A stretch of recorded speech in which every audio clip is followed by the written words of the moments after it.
Welcome to Eat, Sleep, Wine, Repeat, a podcast for all you wine lovers who, if you're like me, just cannot get enough of the good stuff. I'm Yanina Dore, your host, brand ambassador, wine educator, and sommelier. So stick with me as we dive deeper into this ever-evolving, wonderful world of wine. And wherever you are listening to this, cheers to you. Hello, wine friends, and welcome back to part 2 with Jacinta Madison Williams, wine educator and owner at Inflorescence. And today we are back with 5 lesser-known red grape varieties that deserve a spot at your table this holiday season and beyond into 2025. Oh God.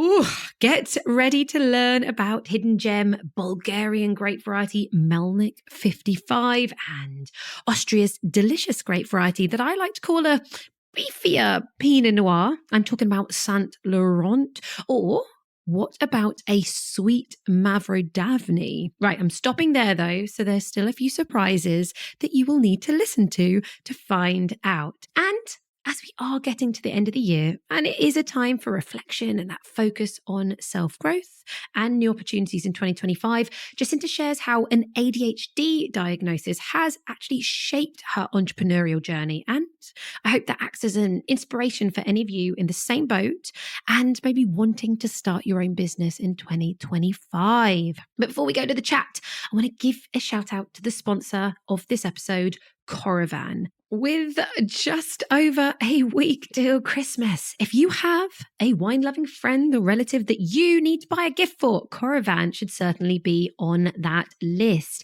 Their preservation systems, they allow you to drink wines over the course of weeks, months, years, which gives you that opportunity to have fun with wine, drink it at your speed, and try several wines at once, which is definitely my favorite part of wine drinking, to explore, to compare, and to understand completely contrasting wines, such as take a Gewürztraminer with its rose oil and Turkish delight notes, and then compare it to a Grüne Veltliner, which is green and citrusy, beautifully fresh with white pepper to it. But as this is the season where we do tend to pop the most bottles of champagne, Cremant and Prosecco, may I touch on, for the last time, the very magical Coravin sparkling preservation system. And as I mentioned, this is not just for 75cl bottles, but your larger formats too, such as magnums. So using this sparkling system, your wine's going to stay fresh for up to about 4 weeks after opening. So you would open up your sparkling wine as normal, pour yourself a glass, then you attach the Coravin sparkling stopper. You need to use their charger and you press this down on the stopper, which will then just inject argon gas into the bottle and you are done. So if you don't own any of the Coravin preservation systems, of which there are several, pop over to Coravin's website to find out more. And now, grab yourself a glass, settle in, and get ready to discover a potentially new world of wine with Jacinta. Enjoy. Right, let us now go to the lesser known reds. And I am going to start us with Bulgarian. I have actually done an episode on Bulgarian wine. It was one of my first episodes. I think I will put it in the show notes, but we are literally talking going back like, I don't know, episode 40, episode 50, something like that. Like literally one of the first episodes I did. So I will link that in the show notes. But you have said the grape variety Melnik 55 is one of your favorite lesser known varieties. Why? What is it about the flavor profile? What is so special about this grape? I actually came across this first last summer, so summer 23. I was hosting wine tastings at the Taste of London in Regent's Park, and the very wonderful old seller, yes, decided to provide me with some of their gorgeous wines, which was really kind. And one of them was, they gave me 2 Jeroboams of Melnik 55. Actually, I can show you. That's literally sat behind me now. So I'm going to grab it for you. I know the listeners can't see, but just imagine me holding a really giant bottle of wine. Look, it's like the same size as my whole torso. I had to pour this out for about 30 guests each tasting. And they say that working in wine is easy. I'm the strongest I've ever been. So, and it was actually everyone's favorite of whichever the wines. I kind of mixed it up each session, but whenever I used that one and asked at the end, hands up for your favorite of this and this and this Melnik 55 won every time. People absolutely loved it. So that's how I came across it. Just the background of Melnik 55, it's quite a new grape variety because it was actually crossed with a very unusual French grape, which I'm not even actually going to attempt to pronounce. So there was a grape variety just called Melnik, but it actually didn't grow very well in the conditions that it's around because it takes a very long time to ripen. And by the time that it did, the weather had already become too cool and damp. So they never really got to complete ripeness. So whoever it was that decided to cross it decided that it saw the potential in Melnik and what it could do.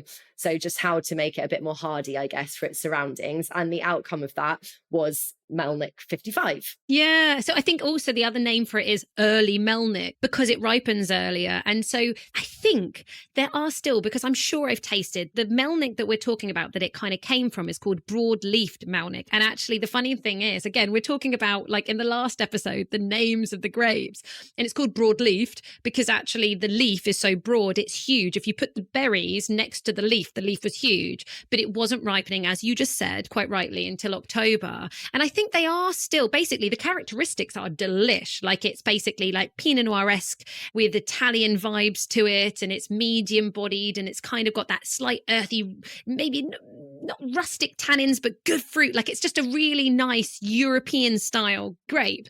But exactly what you said, I think it's just really difficult. So there's probably times when producers can make wine from that. But now this Melnik 55, the early Melnik, is definitely doing a great job because it ripens like a month earlier in September. Absolutely. And I don't know if I've not actually had just a Melnik. I'm assuming, have you had one? Well, I think so, because funny enough, I think so, because my experience of all my Bulgarian wines have been with the old seller. So everyone in England, that is, you can go online and you can loads of Balkan wines and Bulgarian specifically because it's owned by a Bulgarian, and he lives 10 minutes down the road from me. So that's how we just have developed this relationship. So he always wants to share new Bulgarian goodies, and I am sure I've not only had Melnik 55, but I'm sure I've had a few broadleaf Melnik as well. Oh, okay, that's interesting. So I wonder what the difference in flavour would be, because you were describing it more as like a medium bodied. I feel like the Melnik 55s that I've had are kind of medium to full, really packed full of these kind of dark black fruits, dark cherries and blackberries, and it's got a real affinity for oak. So all the ones I've had are oak aged, and it's got this herbiness to it as well, and this spicy black pepper. So it's really, for me, it's quite a rich wine. And I think it's, if you kind of would normally go for Syrah or Malbec perhaps even, or just Bordeaux as a general kind of vibe of red wines, I think this would be a really nice alternative to try. Do you agree? Totally. And that is that kind of, it has that earthiness that you can get from, say, a typical Bordeaux, because it's not plush fruit. No, it's not like Zinfandeli, is it? It's not Primitivo. It's not those vibes. Yeah, earthiness, I think, is a really good way to kind of differentiate it. And it's so good with like hearty stews and lamb chops and things like that. So really I think that probably gives people the vibe. Actually, you're quite right. This is my processing in my head right now, is that it would be good to taste both of them separately, because in my mind, whether I'm right or wrong, I've had the broadleaf Melnik and it is more lighter Pinot Noir-esque, and then the Melnik 55 is just a little bit more intense, but also it is crossed with a French variety. Anyway, the whole thing is curious. For everybody listening, get on board, just give it a go, because these are these varieties that also don't cost much money, like 13, 14, 15 pounds for really incredible wine that if it was a Bordeaux would probably be 25, 30. And this is why we love these unusual regions and unusual grapes, because you can just get so much more bang for your buck, can't you? Yeah. And Winston Churchill had a favourite red wine, and it was Melnik. Yes, it was. Yeah. I remember telling everyone that fact at Taste of London then. Yeah, mind blowing. Absolutely. So Bulgaria has a really funny... Is that when he was having a day off from Paul Roger? Yeah, probably. But it has a really interesting past, because actually in the 1980s, one of our biggest sellers on the supermarket shelf in the UK was Cabernet Sauvignon from Bulgaria. Like, Bulgarian wine was the fourth most largest producing wine country in the world. Anyway, we won't go back in that story, but I mean, it's Soviet Union, communist ending, and then an anti-alcohol campaign. I mean, you know, they haven't had it easy. No. So, but now they're really, the investment's there, and it's a really, really exciting country. Yeah, definitely. For sure. Get stuck in. 100%. Yeah. For those of you that are not in the UK, please just investigate it. Those of you that are here, just go to the old cellar and you'll find so many exciting examples. And actually, you don't need to, there's only 2 PGIs at the moment. There's the Thracian Valley in the south, and there's the Danube Plain in the north. And the producers do have smaller sub-regions, but they aren't recognized yet. So they're not going to be on the label. And it's much better to find a good retailer of Bulgarian wine, or to look up the right producers rather than worrying about area or anything like that right now, to be honest. All right, what grape are we talking about now? Oh, I'm looking at my list. Okay, bringing it back to Greece again. Xinomavro. Xinomavro. Well, I just recently did a podcast with Ollie Smith, and the whole one is on Greek wine, and he's in love with it. It's got me extra excited.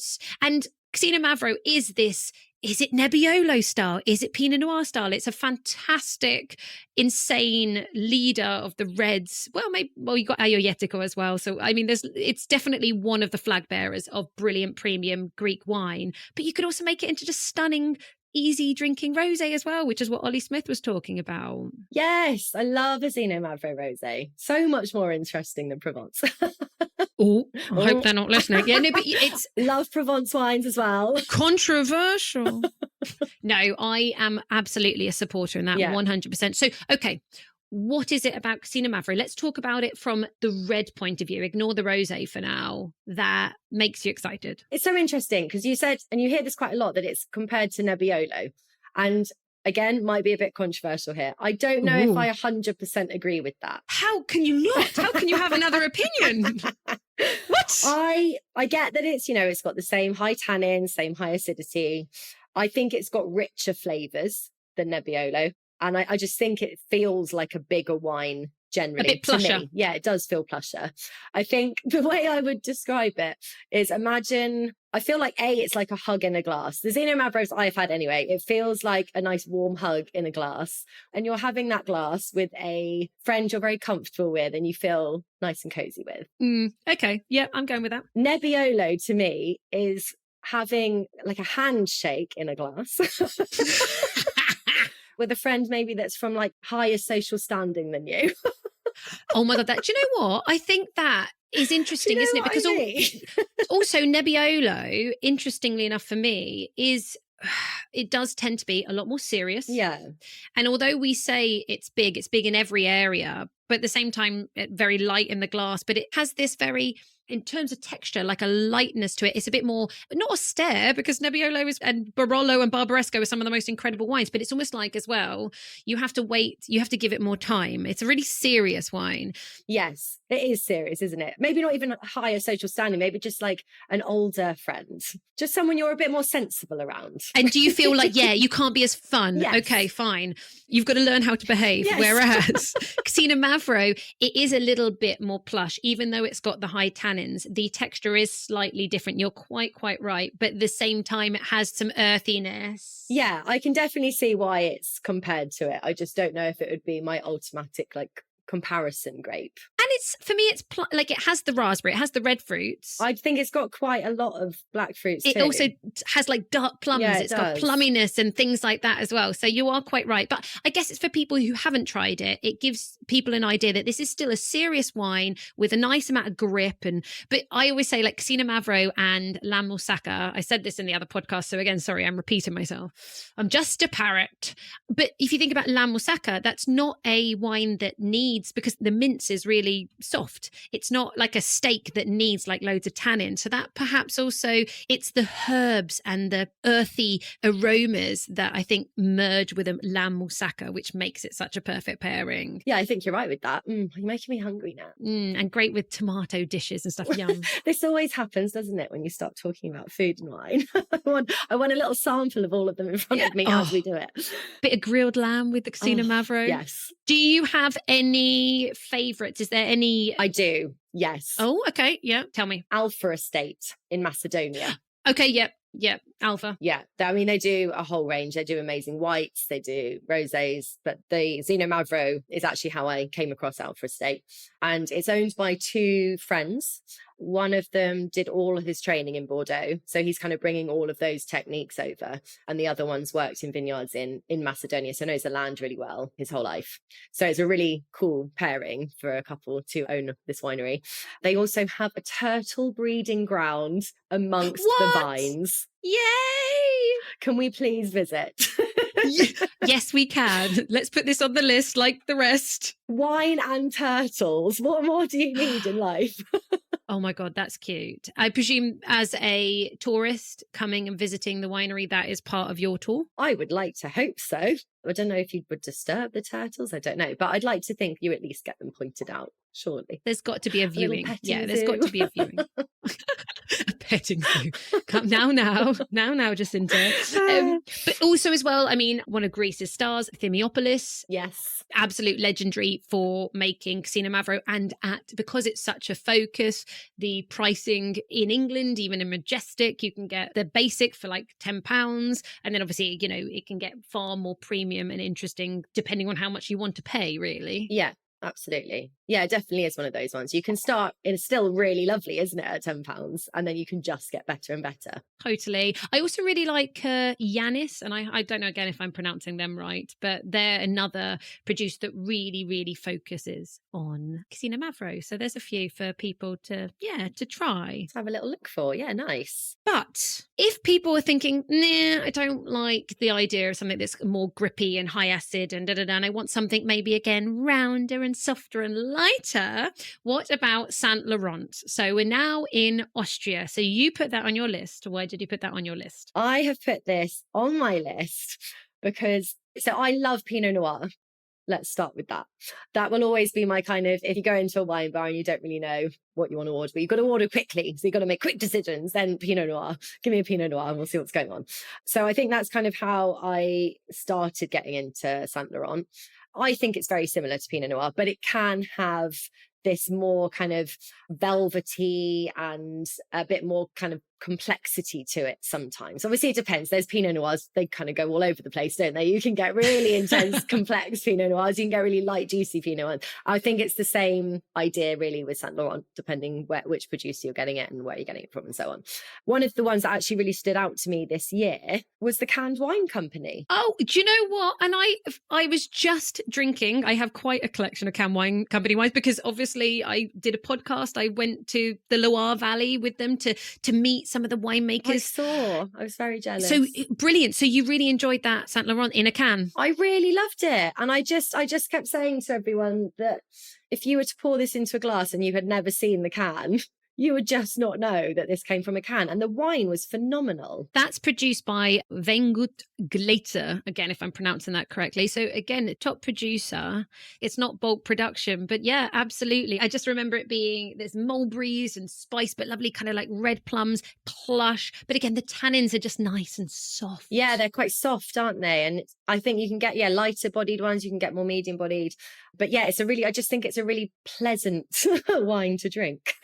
And yeah, for anybody who, obviously they all can be slightly, again, it's typically, I think, medium body. It's not, I don't think you can say that it's light. It's medium bodied, soft and elegant, but you get all these lovely kind of, I think, raspberries, sour cherries, and then expect a nice little bucket of spice thrown in there. Yeah, I think that's raspberries and sour cherries, I think encapsulates it well, doesn't it? Yeah, totally. Yeah, but with a really lovely, spicy finish. Yeah.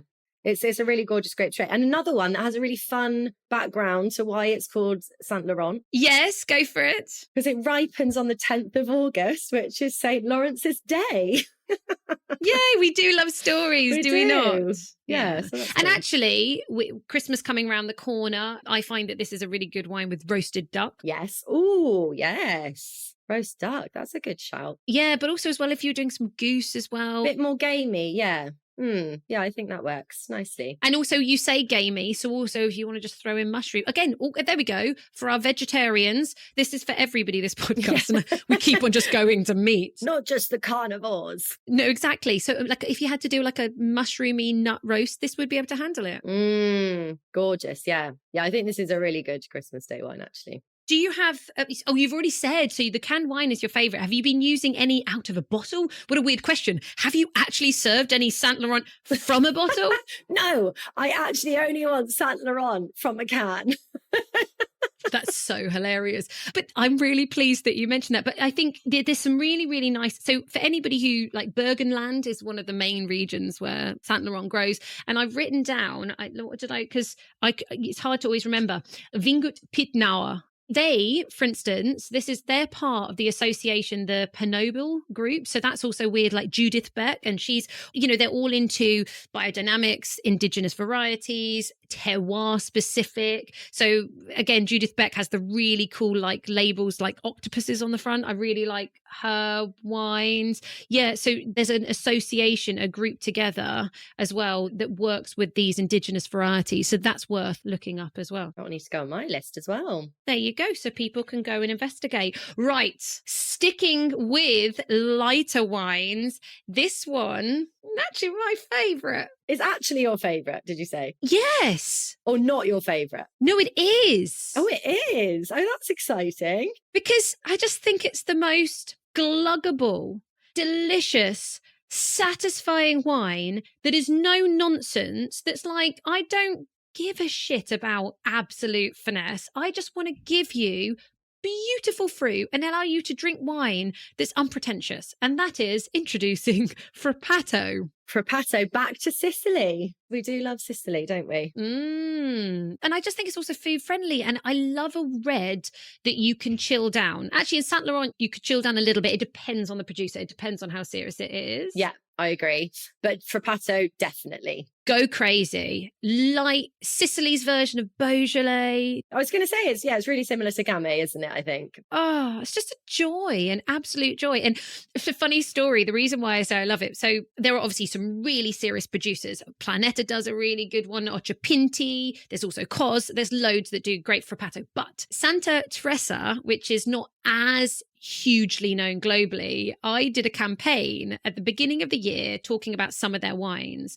And I just fell in love with the Frappato, which is about, I think it's £12 a bottle in Waitrose, but Waitrose, of course, very often does 25% off. So I was literally, after I got sent my sample, I literally must have bought, I think, about 12 bottles in the end across the month, because I ended up using it for every party I had, just giving it to everybody if I had to bring a bottle, because it was so affordable and it was so nice to chill down. It was so nice to present that to people. It was a great variety that so many people haven't tried or heard of. And it was just so enjoyed by everybody. And I do feel like you can't not like it. Yeah. That's the rule. I feel like everyone likes it, even if you're not a red wine drinker.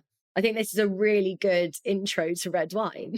Yeah. Because, it's just, like you said, gluggable. Love that. I always say quaffable, but gluggable, new word now.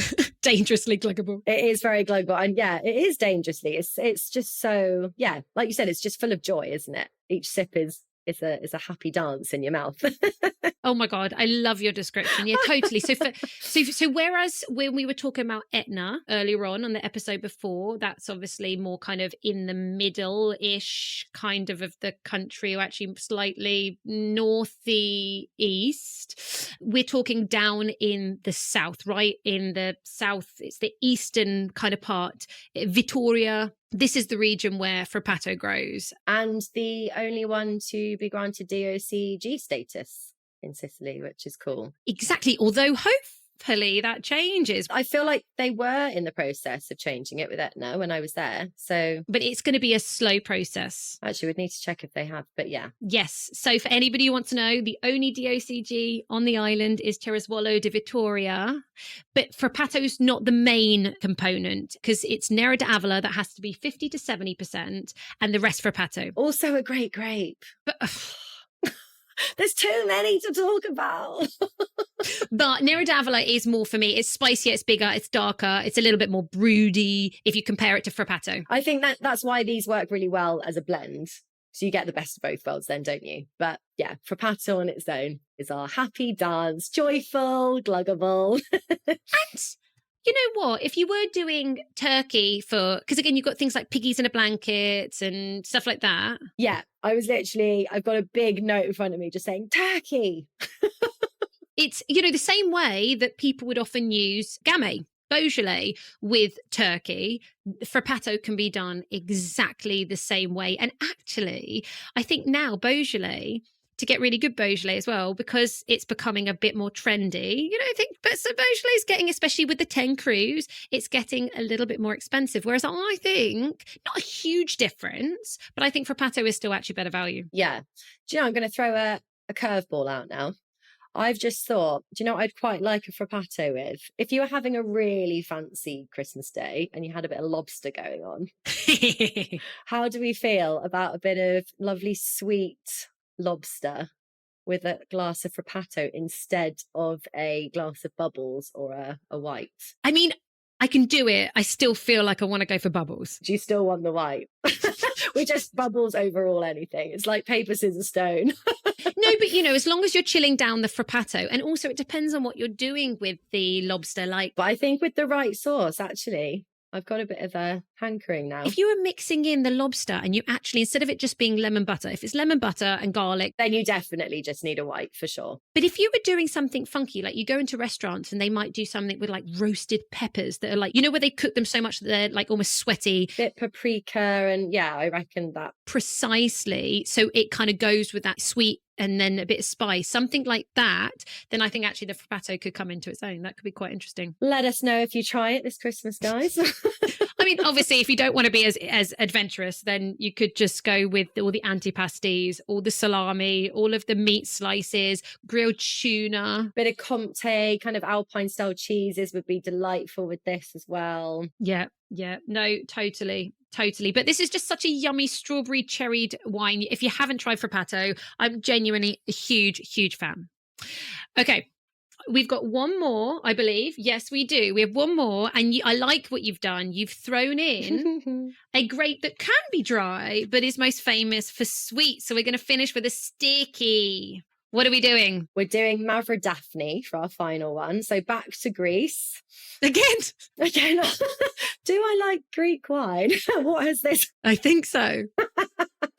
Yeah, so we're going to finish with, like you said, a sweet version of Mavro Dafni because Christmas is coming up and it's all about the dessert wines, all about our cheese boards and just indulging in all that sticky goodness. So this is another fun one, actually. Mavro Dafni, the name behind this, and this is a bit of a blurred story, but there's an idea that there was a lover or a wife or a fiance named Daphne who had black eyes. Okay. Mm-hmm. This intrigued me. That's all I could find. So no. I can help you with this. Oh, yes. Have you got more? Yes. The story unravels. So the story unravels because it was a German man called Gustav Klaus. And so this is his fiance, and she was called Daphne. Now, it was his fiance. Okay. His fiance. Now, I don't know about her eyes, but at the end of the day, the Daphne part comes from naming after his fiance. That's amazing. I want to have a grape named after me. Well, there's still time. Be patient. There's still time. So if anyone needs a muse, I'm here, willing and ready.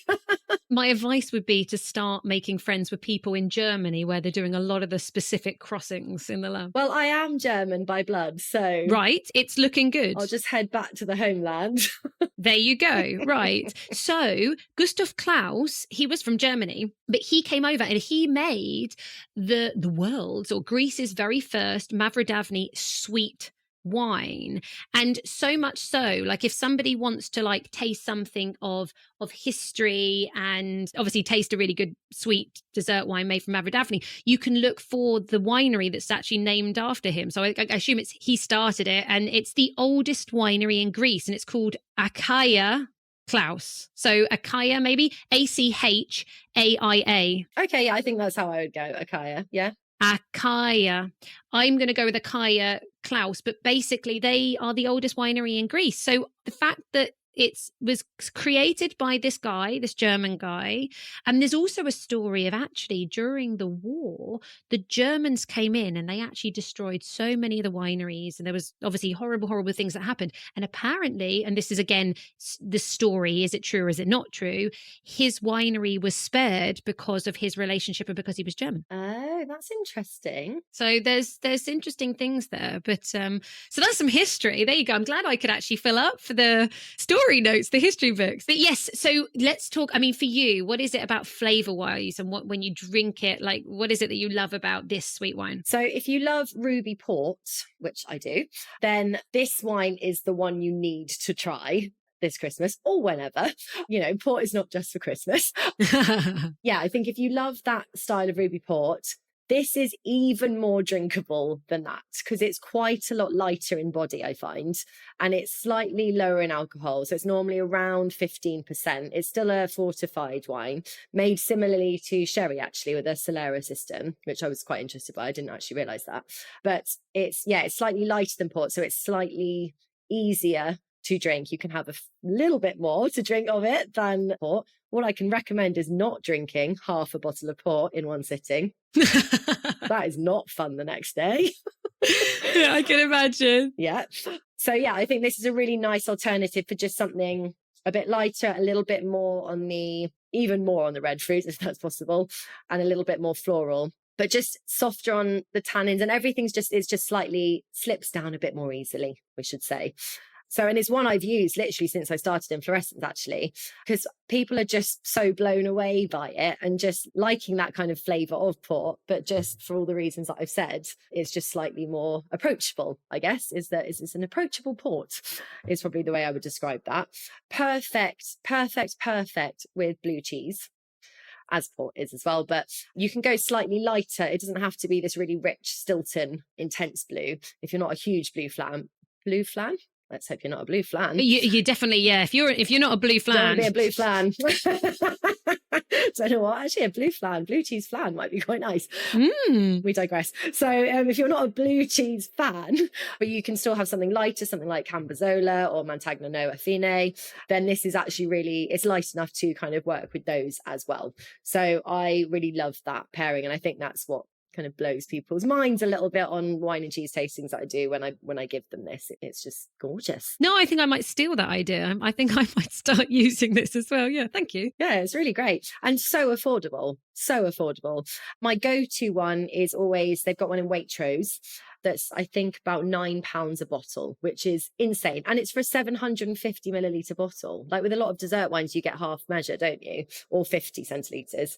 This is for a full bottle and it's £9. It's just incredible. So actually, again, looking on the internet, most of the supermarkets, oh, do they? Most retailers seem to have a Mavro, and also we should comment, if you're searching for this wine realistically, and of course Mavro Dafni does grow, around Greece and obviously mostly in the North Peloponnese, but it's Patras is the region. So if you're looking on the label, it'll say Mavro Dafni of Patras, won't it? Exactly, which is its own PDO. It's a recognized area that has rules and for this grape variety, so you are getting a product of a certain standard and style, and for that price, every time I just can't believe it. But it's interesting as well because you actually can get the dry versions. I've actually never had a dry version. No, I haven't actually.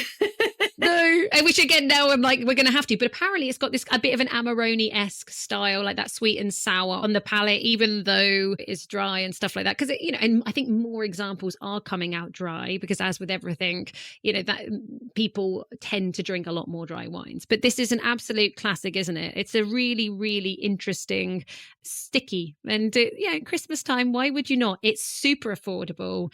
It's definitely going to be cheaper than a good quality port and the big names, isn't it? Yeah. And so, yes, for anybody who wants to go and see this oldest winery in Greece, that is in Patras. So, yeah. Well, it's the oldest functioning winery as well. We've got all these trips planned now, haven't we?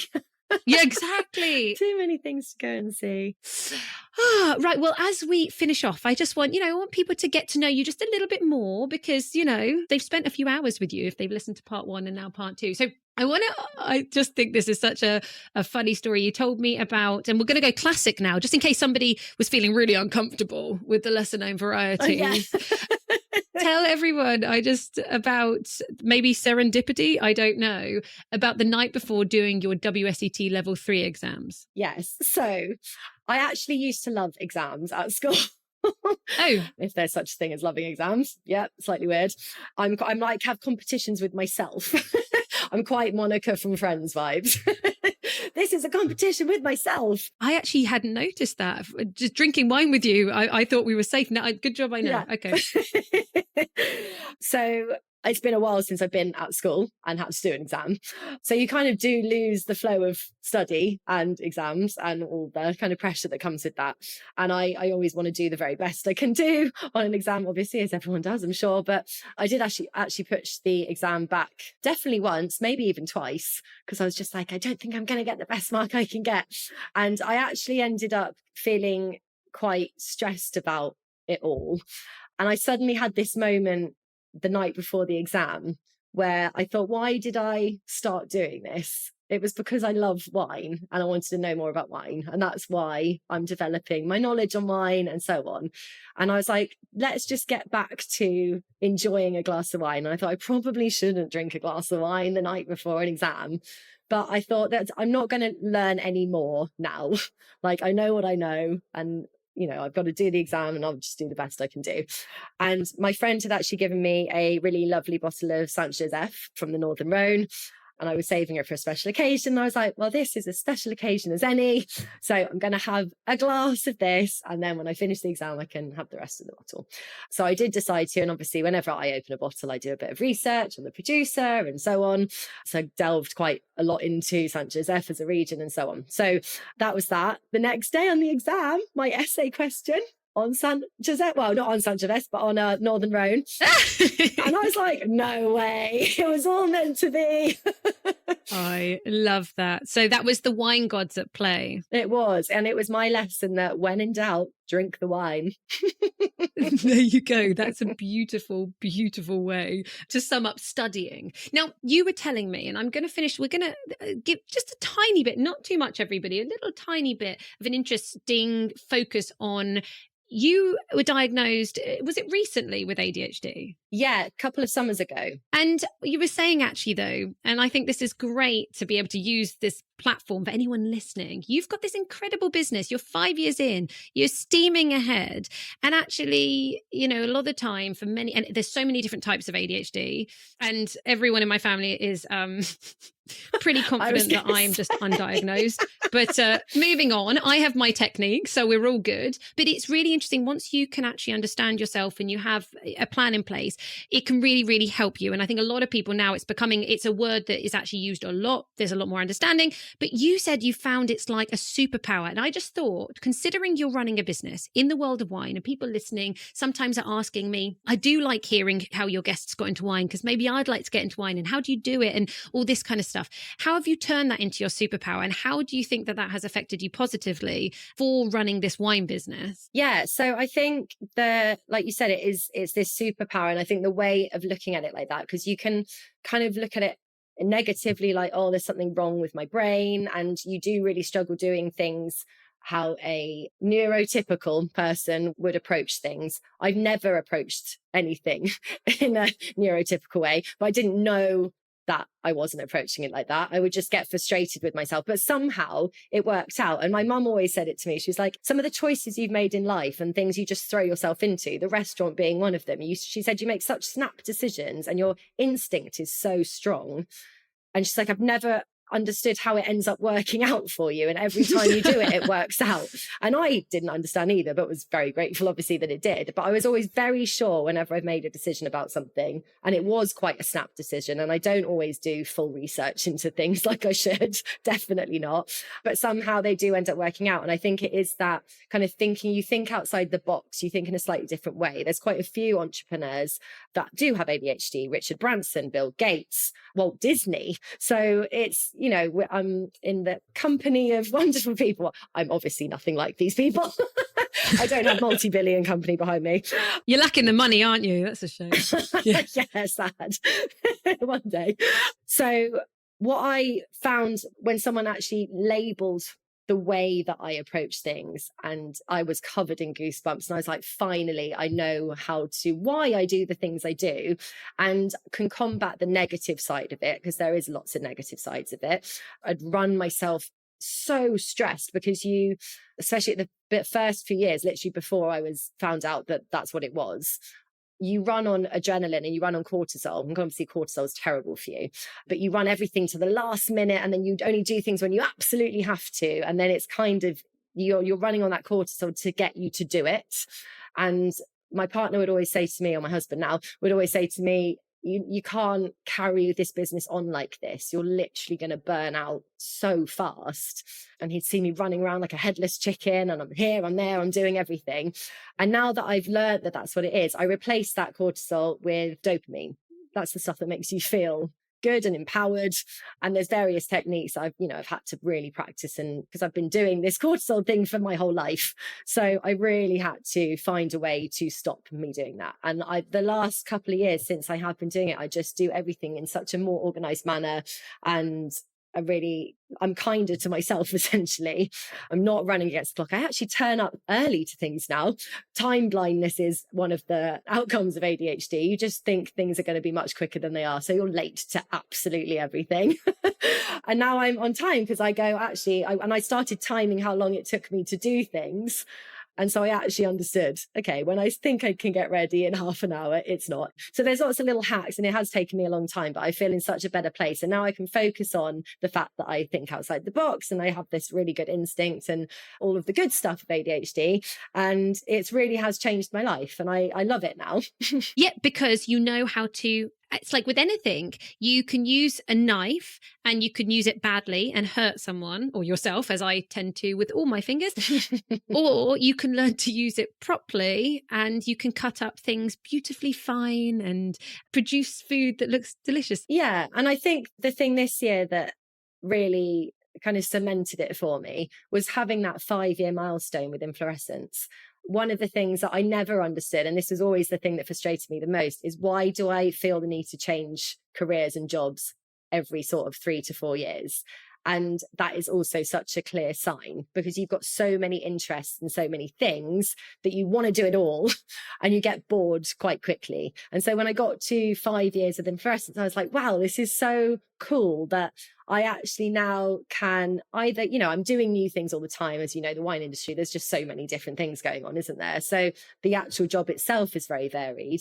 But now that I've understood that, I can actually step back and go, no, I love wine and I love everything to do with it. And I love hosting and all these different things. And actually now I can just go, no, this is actually where I want to stay. And it might delve off into a different path at some point, but this is kind of the industry that I just feel really super happy in now. I love that. And then right now, I guess, hopefully that has just given, it's actually given me something to think about, but that's for another day. I hope other people the same, but also just finalizing this episode and finishing off, you are doing lots of different things with the business. And so actually, again, for those in the UK, they can go to sip and paint classes. They could have a home chef, and then you're pairing the wines perfectly, right? There, you're running lots of different activities that people can get involved in. I love the sip and paint. Yes. It's just things that I like doing, things that make wine more accessible for everyone. Like if you sip and paint, you're painting something while drinking wine. So if you don't want your whole focus just to be on the wine tasting, you've got another activity alongside it. If you love food, I'll come round and cook you a 6-course meal and pair each course with a wine and talk to you about the wines and why it works with the food pairings.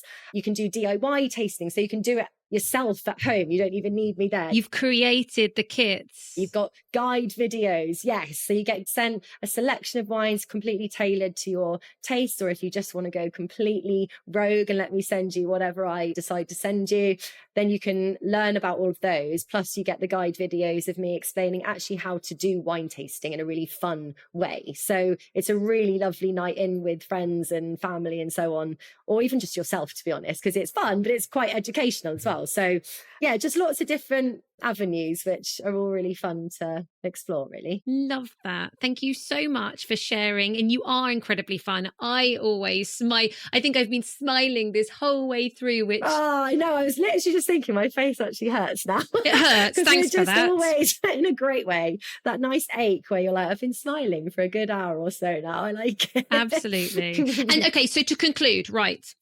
If anyone's ready to do try January, of the 5 wines, pick one that they must try. Well, given that we are coming up to Christmas, I think I would probably go for that Mavro Dafni, that sweet wine. If you're into port, I think that's just a really nice... Oh, actually, this is try January, isn't it? So no, okay, no, you got to try December. You got to do the Mavro Dafni. Try January. Oh, I reckon let's do... Oh, it's got to be Frappato, hasn't it? We just spoke so joyfully about it. It's got to be. Done. Happy with that. Thank you, Jacinta. Thank you so much. You're the best. You're the best. I'll see you soon. I'll see you soon. Take care. Thank you. Mwah! Mwah! I hope there was at least one grape variety there that you have never tried and are now looking up online as to where you can purchase it. But as always, to finish off this episode and the last episode of 2024, my gosh, a wine quote from Jean-Antelme Briat-Savarin, who was the author of The Psychology of Taste. And he said, "A meal without wine is like a day without sunshine." And so, as the cool embrace of winter settles in, may every day be filled with sunshine, or perhaps a glass of liquid sunshine, to just elevate your festivities and your Christmas cheer. Now, as the year draws to a close, may I just get slightly deeper than normal? I want to wish you all just some moments to reflect on those milestones you've achieved and the challenges you've overcome or are perhaps still overcoming. Let's make this new year all about that fresh start, focusing on opportunities, nurturing your well-being, strengthening your connections, so important, and just pursuing your dreams. May 2025 be a year of renewal, resilience, and just radiant joy for you all. I will be doing just this over the next few weeks. And so as I take a break, know I will be back towards the end of January with more fantastic guests and wine regions to dig deeper. Now, as always, if you're finding value in these episodes, please do share the word with your wine-loving friends. Take a screenshot on the app you're listening to and put that all over your socials, or like the podcast. Leave a review if you listen on Apple Podcasts, or a rating on Spotify. This will all help share the wine love, and that's what it's really all about. I am raising my glass to you all, wishing you a successful and exciting 2025, wine friends. Until next year, cheers to you.